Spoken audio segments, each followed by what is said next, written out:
Hi hello welcome back to my channel. இந்த கனகாம்பரம் பூச்செடி பற்றின விவரங்கள் எல்லாம் இந்த வீடியோ மூலமாக நம்ம இப்போ தெரிஞ்சுக்க போகிறோம். வீடியோவை ஸ்கிப் பண்ணாமல் கடைசி வரைக்கும் பாருங்கள். வீடியோக்குள்ளே போகிறதுக்கு முன்னாடி நம்ம சேனலை சப்ஸ்கிரைப் பண்ணாதவங்க சப்ஸ்கிரைப் பண்ணிக்கோங்க. அப்படியே பக்கத்தில் இருக்க பெல் ஐக்கானும் கிளிக் பண்ணிக்கோங்க. எங்கள் ஊர் பக்கம்லாம் இந்த கனகாம்பரம் செடியை தாங்க அதிகமாக வாங்கி வச்சுருக்காங்க. பூ பார்த்திங்கன்னா சும்மா சூப்பராக செடி ஃபுல்லாக பூக்குதுங்க. இவ்வளோ பூவையும் என்ன பண்ணுவாங்கன்னு பார்த்தீங்கன்னா, மார்னிங் டைமில் எடுத்து அதை வந்து மார்க்கெட்டில் கொடுத்து சேல் பண்ணுவாங்க. 100 கனகாம்பரம் இப்போ வந்து ரேட் பார்த்தீங்கன்னா ரூ. 60 அளவுக்கு விற்கிது. அதிகமாக ரேட் போகும்போது 100 கனகாம்பரம் பூ ரூ. 100 விற்கும்னு சொல்லிட்டு எல்லாருமே வச்சுருக்காங்க. சூப்பராக பூக்குதுங்க. நீங்களும் இந்த மாதிரி கனகாம்பரம் தோட்டம் வைக்கணும்னு ஐடியா இருந்துச்சுன்னா கண்டிப்பாக இந்த டில்லி கனகாம்பரம் செடியை வச்சு பாருங்கள். சூப்பராக பூக்குங்க. இந்த டில்லி கனகாம்பரம் செடியை வச்சிங்கன்னா 30 நாள்லேயே பூ பூத்துருங்க. அதுக்கப்புறமா பார்த்தீங்கன்னா இது மல்லி முல்லைப்பூ மாதிரி அதிகமாக செலவு பண்ண தேவையில்ல. களை எடுக்கணும். அதுக்கப்புறமா பார்த்தீங்கன்னா உரம் போடணும். யூரியா மருந்துன்னு சொல்லுவாங்க.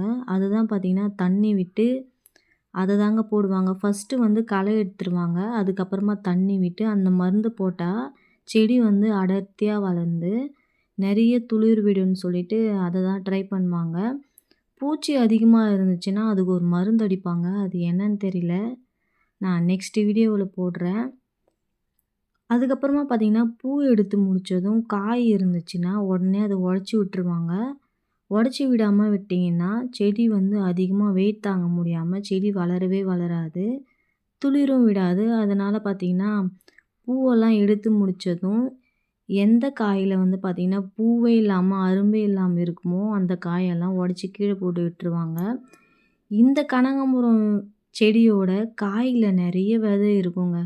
அந்த விதையெல்லாம் வருமான்னு எனக்கு தெரியல. ஆனால் நான் வீட்டுக்கு எடுத்துகிட்டு வந்து வச்சுருக்கேன். அதை செடி வருதா இல்லையான்னு பார்க்கறதுக்காக நான் வந்து வச்சுருக்கேன். அதை போட்டு செடி வந்துச்சுன்னா கண்டிப்பாக நான் உங்களுக்கு காமிக்கிறேன். இந்த கனகாம்பரம் செடியில் பூவெல்லாம் பார்த்திங்கன்னா கொஞ்சம் மென்மையாக இருக்கும். அதை பார்த்திங்கன்னா இந்த மெத்தடில் பறிச்சிங்கன்னா நசுங்காமல் பூ ஃப்ரெஷ்ஷாக இருக்குங்க. சூப்பராக இருக்கும். எனக்கும் கனகாம்பரம் பூ பறிக்கன்னு சொல்லிட்டு மேலாப்பில் பிடிச்சி இழுப்பாங்க. அந்த மாதிரி பறிக்கக்கூடாது. அந்த மாதிரி பறிச்சிங்கன்னா பூ தனியாக காம்பு தனியாக வந்துடுங்க. இந்த மாதிரி பறிக்கும்போது பார்த்திங்கன்னா ஈஸியாகவே ஃபாஸ்ட்டாகவே எடுத்து முடிச்சிடலாம். இப்போ வந்து பார்த்திங்கன்னா கனகாம்பரம் பறிக்கிறதுக்காக நானும் எங்கள் மாமியும் வந்து வந்திருக்கோம். அவங்க தனியாக பறிச்சுட்டு இருக்காங்க. நானும் தனியாக பறிச்சுட்டு இருக்கேன். அவங்க பறிக்கிறதையும் காமிக்கிறேன். என்னை விட ஃபாஸ்ட்டாகவே பறிப்பாங்க. ரொம்பவே சூப்பராக இருக்கும். அவங்க பறிக்கிறத பார்த்துக்கிட்டே இருக்கலாம்னு சொல்லிட்டு தோணுங்க. அந்த அளவுக்கு ஃபாஸ்ட்டாக பறிப்பாங்க. இந்த கனகாம்பரம் செடியெல்லாம் ஒரு கவரில் மண்ணோடு வருங்க. அந்த கனகாம்பரம் செடி வைக்கும்போது கவரெல்லாம் எடுத்துட்டு ஒரு 2 அடி 3 அடி அவ்வளோ கேப் விட்டு தான் வைக்கணும். அந்த மாதிரி வச்சா மட்டும்தான் செடி இந்த மாதிரி சூப்பராக வரும். கிட்ட வைக்கும்போது பார்த்திங்கன்னா செடி அடர்த்தி ஆகிட்டு சரியாக பூக்கவே பூக்காது. இவ்வளோ அடிக்கு இவ்வளோ செடி வைக்கணும், இந்த செடியை இவ்வளோ அடியில் வைக்கணும்னு சொல்லிட்டு ஒரு கணக்கு இருக்கும். அதே மாதிரி நடுவில் கேப் விட்டு வச்சுருப்பாங்க தண்ணி பாய்ச்சறதுக்காக. அதுவும் ஒரு கணக்கு இருக்குங்க. இப்போ வந்து எங்கள் மாமி பறிக்கிறத வந்து நான் உங்களுக்கு காமிக்கிறேன். அவங்க எவ்வளோ ஃபாஸ்ட்டாக சூப்பராக பறிக்கிறாங்கன்னு நீங்களே பாருங்கள். 2 கையிலையும் சும்மா வேகமாக பறிக்கிறாங்க பாருங்களேன்.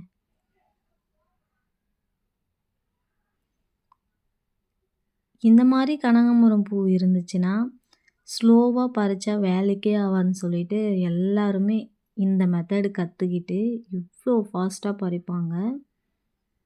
அவங்கள பார்த்து தான் நானே கற்றுக்கிட்டேங்க. பாருங்கள் எவ்வளோ வேகமாக எடுக்கிறாங்க பாருங்களேன். ஆனால் இந்த மாதிரி பறிக்கும்போது பூ நசுங்காமல் ஃப்ரெஷ்ஷாக இருக்குங்க. இதெல்லாம் கீழே நிறைய பூ கொட்டி போயிருக்குங்க. நம்ம என்ன பண்ணுவோம், கனகாம்பரம் பூ பார்த்திங்கன்னா ஒரு 5 நாள் இல்லை எங்கேயாச்சும் வெளியே போனால் மட்டும்தான் பறித்து தலையில் கட்டி வைப்போம். இந்த கனகாம்பரம் பூ பார்த்திங்கன்னா ஒரு 4 நாள் விட்டாலே போதுங்க, ஒயிட் கலரில் மாறிடும். அதுக்கப்புறமா பார்த்திங்கன்னா அந்த காம்பு வந்து வெளியே தெரிய ஆரம்பிச்சிருங்க. பூ வந்து நல்லாவே இருக்காது. இந்த கனகாம்பரம் பூவெல்லாம் ஒரு 3 நாள் இல்லை 2 நாளுக்குள்ளே பறிச்சிருங்க. அப்படியே விட்டிங்கன்னா பூவெல்லாம் கீழே உதிர்ந்து போயிட்டு வேஸ்ட்டாக போயிடுங்க. அந்த செடியிலேயே ஒரு காய் இருந்துச்சு.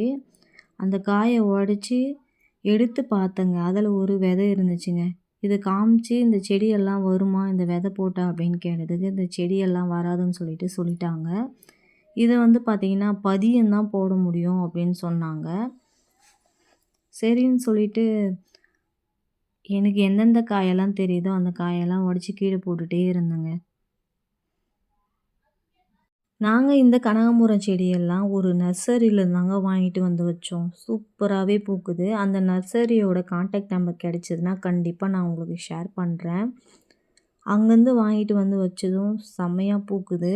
நீங்களும் அந்த நர்சரியை கான்டாக்ட் பண்ணி அந்த நர்சரியிலேருந்து கனகாம்பரம் செடி வாங்கிட்டு போய் வச்சுக்கோங்க. சூப்பராகவே பூக்குதுங்க. அந்த நர்சரியில் கனகாம்பரம் செடி மட்டும் இல்லாமல் நிறைய செடி இருக்குன்னு சொன்னாங்க. உங்களுக்கு என்னென்ன செடியெல்லாம் வேணுமோ அந்த செடியை வாங்கி வச்சுக்கோங்க. இந்த கனகாம்பரம் செடியில் பார்த்திங்கன்னா விதை இருந்தாலும் வராதுன்னு சொன்னாங்க. ஆனால் நாட்டு கனகாம்பரம் அப்படி இல்லைங்க. அதில் விதை இருந்துச்சுன்னா கண்டிப்பாக போட்டிங்கன்னா அது நிறைய செடி வளரும்னு சொன்னாங்க. இதுக்கு முன்னாடியும் பார்த்திங்கன்னா நான் வீடியோ போட்டிருக்கேன்.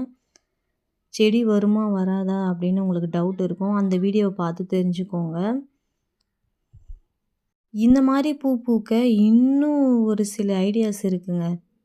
அது எப்படி பண்ணுவாங்கன்னு பார்த்தீங்கன்னா, நம்ம வீட்டில் செடி வைக்காமல் இந்த மாதிரி தோட்டமாக வைக்கும்போது என்னென்ன உரம்லாம் என்னென்ன சத்தெல்லாம் போடுவாங்கன்னு நான் உங்களுக்கு சொல்கிறேன். இந்த கனகாம்பரம் பூ அதிகமாக பூக்கிறதுக்காக கடல புண்ணாக்குன்னு சொல்லுவாங்க. வேர்க்கடலையை வந்து செக்க ஆட்டிட்டு அதில் வரும் பார்த்தீங்கன்னா ஒரு புண்ணாக்கு மாதிரி. அதை வந்து தூளாக உடைச்சிட்டு செடிக்கு பக்கத்தில் இந்த மாதிரி போட்டு விட்டுருவாங்க. போட்டு விட்டதும் பார்த்திங்கன்னா செடி வந்து அடர்த்தியாக வந்து நிறைய பூ பூக்கும்னு சொல்லுவாங்க. அதுக்கப்புறமா யூரியா மருந்தும் போடுவாங்க. களை அதிகமாக இருந்துச்சுன்னா அப்போ வந்து போட மாட்டாங்க. களையெல்லாம் எடுத்துகிட்டு தண்ணி விட்டுட்டு அதுக்கப்புறம் போடுவாங்க. இப்போ பார்த்திங்கன்னா நாங்கள் பூவெல்லாம் எவ்வளோ வேணுமோ அந்த அளவு பறித்து முடிச்சுட்டு இந்த மாதிரி ஒரு பையில் போட்டு எடுத்துக்கிட்டோம். கொஞ்ச நேரம் காய் உடைக்கலாமேன்னு சொல்லிட்டு உடைக்க ஆரம்பிச்சிட்டோங்க. நிறைய பேர் பார்த்திங்கன்னா இப்போ தான் வர காயெல்லாம் உடச்சி விட்டுருவாங்க. காய் எப்படி உடைக்கணும்னு நான் உங்களுக்கு சொல்லித்தரேன். இப்போ வந்து பார்த்திங்கன்னா கனகாம்பரம் பூவெல்லாம் சுத்தமாக எடுத்து முடிச்சுட்டு இந்த மாதிரி பூ இல்லாமல் அரும்பு இல்லாமல் இருக்கிற எல்லா காயையும் உடச்சி கீழே போட்டுருவாங்க. நான் வந்து பார்த்திங்கன்னா இந்த காயெல்லாம் எடுத்துகிட்டு போயிட்டு விதை எடுத்து காய வச்சு ஒரு முறை ட்ரை பண்ணி பார்க்கலாமேன்னு சொல்லிட்டு இருக்கிற காயெல்லாம் நான் உடச்சிக்கிட்டு இருக்கேன். ஆனால் இந்த காயெல்லாம் பார்த்திங்கன்னா பூவெல்லாம் எடுத்து முடிச்சுட்டு பூ இல்லாத செடியில் தான் வந்து பார்த்திங்கன்னா காய் உடைக்கிறது ரொம்பவே ஈஸியாக இருக்குங்க. ஏன்னா அதில் பூ இருக்காது, வெறும் காய் தான் இருக்கும். நான் வந்து இப்போ உங்களுக்கு காமிக்கிறேன். பூவெல்லாம் பறித்து முடித்த பக்கம் ஒரு செடியில் எவ்வளோ காய் இருக்குன்னு நீங்களே பாருங்கள். ஆனால் முக்கியமான ஒரு விஷயங்க, இந்த டில்லி கனகாம்பரம் செடிக்கு பார்த்திங்கன்னா அதிகமாக தண்ணி விடவே கூடாது. ஒரு 3 நாள் இல்லை 4 நாள் கழித்து தாங்க தண்ணி விடணும். இந்த செடிக்கு அதிகமாக தண்ணி விட்டிங்கன்னா சீக்கிரமாக வாடி போயிட்டு செத்துருங்க. அதனால் பார்த்திங்கன்னா ஃபஸ்ட் நாள் தண்ணி விட்டிங்கன்னா ஒரு 4 நாள் 3 நாள் அந்த மாதிரி விட்டு அதுக்கப்புறமா தண்ணி பாய்ச்சுங்க. மழை காலம் வரும்போது பார்த்திங்கன்னா இந்த செடியெல்லாம் அதிகமாக தண்ணி வரும்போது சீக்கிரமாகவே செத்துரும்.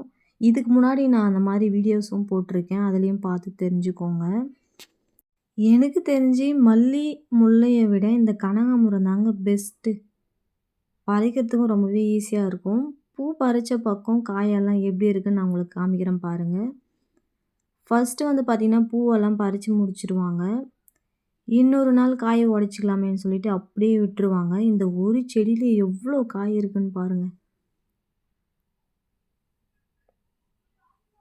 நான் உடைக்கிற காயில் எல்லாமே ஒரு அரும்பு கூட இல்லை, ஒரு பூவும் இல்லை. இந்த செடி ஃபுல்லாகவே செம்ம காய் இருக்குங்க. இந்த காயெல்லாம் உடச்சி எடுத்துக்கிட்டு அப்படியே வீட்டுக்கு கிளம்பியாச்சு. எவ்வளோ காய் இருக்குது பாருங்களேன். இந்த வீடியோ உங்களுக்கு ரொம்பவே யூஸ்ஃபுல்லாக இருக்கும்னு நினைக்கிறேன். விவசாயம் பண்ண பிடிக்கும்னா வீடியோக்கு லைக் பண்ணிவிட்டு கமெண்ட் பண்ணி விட்டுருங்க. வில்லேஜ் லைஃப்பில் என்னென்ன காய்கறி என்னென்ன பயிரெல்லாம் செய்கிறாங்க சொல்லிட்டு அடுத்தடுத்த வீடியோவை போடுறேன். அதில் பார்த்து தெரிஞ்சுக்கோங்க. ஏதாச்சும் டவுட் இருந்துச்சுன்னா கேளுங்க. கண்டிப்பாக நான் ரீப்ளை பண்ணுறேன். இந்த வீடியோ உங்களுக்கு பிடிச்சிருந்தா லைக் பண்ணுங்கள், ஷேர் பண்ணுங்கள், கமெண்ட் பண்ணுங்கள், மறக்காம சேனலை சப்ஸ்கிரைப் பண்ணுங்கள். தேங்க்ஸ் ஃபார் வாட்சிங்.